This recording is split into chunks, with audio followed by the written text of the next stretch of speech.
Perang Gaza menurut Fakta Israel.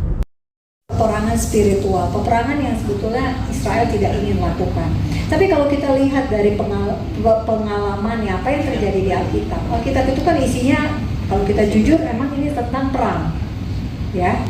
Kita lihat semuanya tentang ada peperangan. Bahkan di kayaknya nggak ada nih kisah sejarah Israel tanpa peperangan kecuali era Raja Salomo. Nah, Salomo aja ada masa damai. Nah, kemudian kita lihat bahwa peperangan di PL itu adalah upaya-upaya untuk memusnahkan bangsa Israel. Karena apa? Karena bangsa Israel lah yang dipilih sebagai jalur kedatangan Yesus. Nah, kemudian Yesusnya datang. Sekarang di masa modern kita bisa melihat peperangan yang akan Israel hadapi itu masih banyak, masih beberapa. Semoga sudah ini yang Gaza ini yang terakhir ya, sebelum Gog and Magog dan Armageddon. Tapi saya tuh mendapat pengertian begini, kenapa ada perang? Kenapa tanah ini diusik lagi? Padahal ini jelas-jelas Tuhan bilang ini tanahku. Tadi kita sudah baca ayatnya. Karena apa? Karena iblis tahu Tuhan Yesus akan datang kedua kali di tanah tersebut. Karena itulah iblis jadi kesetanan. Yesus tidak datang di pantai Indah Kapuk, tidak. Yesus tidak datang di Roma. Yesus tidak datang di mana, Pak? London, New York, betul. Tidak datang ke Jakarta. Yesus nggak datang ke kota-kota lain. Bagi Tuhan, di mata Tuhan hanya ada satu kota suci, Yerusalem. Dan tempatnya di Bukit Sion. Dan Bukit Sion ada. Iya. Kan? Dan kalau Bapak Ibu baca di Alkitab Perjanjian Baru, Bapak Ibu akan melihat ada kata kota suci. Coba kita buka. Karena ini fakta Israel, tentu juga kita harus ada faktanya ya. Kita buka yang pertama adalah Matius 4 ayat 5. Saya bacakan, kemudian iblis membawanya ke kota suci dan menempatkan dia di bubungan bait Allah. Ini siapa? Yesus dibawa ke kota suci. Kota apa itu? Yerusalem. Nah, kemudian Bapak Ibu lihat di Wahyu 11 ayat 2. Saya bacakan. Tetapi kecualikan pelataran bait suci yang di sebelah luar, janganlah engkau mengukurnya, karena ia telah diberikan kepada bangsa-bangsa lain dan mereka akan menginjak-injak kota suci 42 bulan lamanya. Jadi di PB Tuhan masih menyebut kata kota suci. Di mata Tuhan Yerusalem tetap eksis. Tuhan kita konsisten, dulu, sekarang, selamanya tetap sama.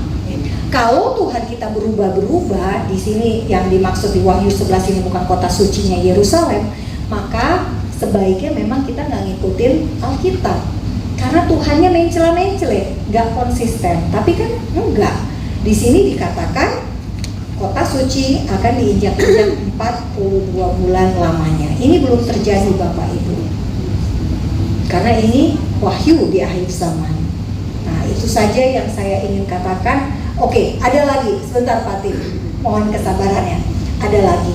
Bukan berarti Bapak Ibu karena kota suci di bahasanya di sini diinjak-injak oleh bangsa-bangsa gitu ya, oleh bangsa-bangsa lain yang jelas saja kalau itu Israel, tentu Israel nggak disebut injak-injak ya, tidak disebut menginjak-injak kota suci. Nah, yang jelas Bapak Ibu, Tuhan tidak menyuruh kita berperang, karena peperangan itu adalah peperangannya Tuhan. Jadi Alkitab memang banyak menceritakan tentang perang, tetapi bukan berarti kita orang percaya ini disuruh berperang. Jangan salah. Karena apa? Bahaya sekali kalau kita sampai dianggap ini perintah Tuhan untuk berperang. Enggak ya. Jadi Bapak Ibu, kalau Bapak Ibu lihat di sini misalnya di ayat di Wahyu 19 ayat 11. Dikatakan ini tentang kedatangan Tuhan Yesus ya. Ia yang menunggahinya bernama yang setia dan yang benar. Ia menghakimi dan berperang dengan adil. Kalau peperangan manusia, tentu peperangannya tidak adil. Tapi kalau peperangannya oleh Tuhan, itu peperangan yang adil dan hanya Tuhan yang bisa adil. Lalu di Wahyu 19 ayat 15 dikatakan, dan dari mulutnya ini huruf besar, keluarlah sebilah pedang tajam yang akan memukul segala bangsa. Jadi Yesus sendiri yang akan berperang ketika ia datang kedua kali. Yesus akan datang bukan dengan naik keledai, tetapi dengan mengendarai kuda putih. Nah, jadi kalau kita baca lagi ini Wahyu, bagaimana dengan ketika di PL, di Perjanjian Lama misalnya dikatakan di Keluaran 14 ayat 14, Tuhan akan berperang untuk kamu dan kamu diam saja. Ini ayat yang dikatakan ketika Eksodus. Di sini dikatakan di Keluaran 15 ayat 3, Tuhan itu pahlawan perang. Tuhan itulah namanya. Tuhannya itu sebetulnya ditulisnya huruf besar dan itu adalah YHWH. Jadi Tuhan dikatakan Tuhan pahlawan perang. Nah, tapi memang konteksnya adalah ada hal-hal yang memang perlu dilakukan dengan cara berperang. Dan kali ini Israel harus berperang karena Israel harus merebut kembali 230 sandera, mengambil kembali 230 sandera. 30 anak-anak tidak bisa jalan sendiri, mereka butuh orang dewasa untuk datang menyelamatkan mereka. Ini perang yang mau tidak mau harus Israel lakukan. Perang yang mau tidak mau Israel tidak ada pilihan kecuali melakukan hal ini. Dan Bapak Ibu, sandera itu ada dari 25 negara. Termasuk Cina loh, ada satu orang Yahudi menikah, warga negara Israel menikah dengan perempuan China ya. Nah, jadi semua Amerika paling banyak, Rusia, Ukraina, semuanya ada.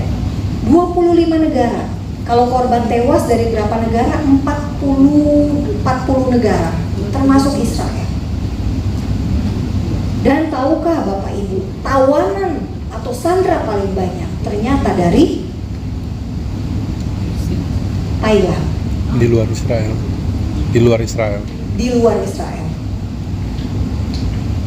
Thailand. Kenapa bisa orang Thailand? Karena mereka banyak yang bekerja di perkebunan Israel.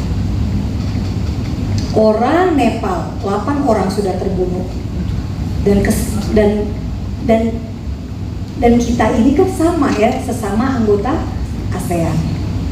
Jadi sekarang 30 ribuan orang Thailand yang bekerja di Israel itu terpaksa pulang, diangkut, dievakuasi oleh negaranya. Dan masih ada yang disandra.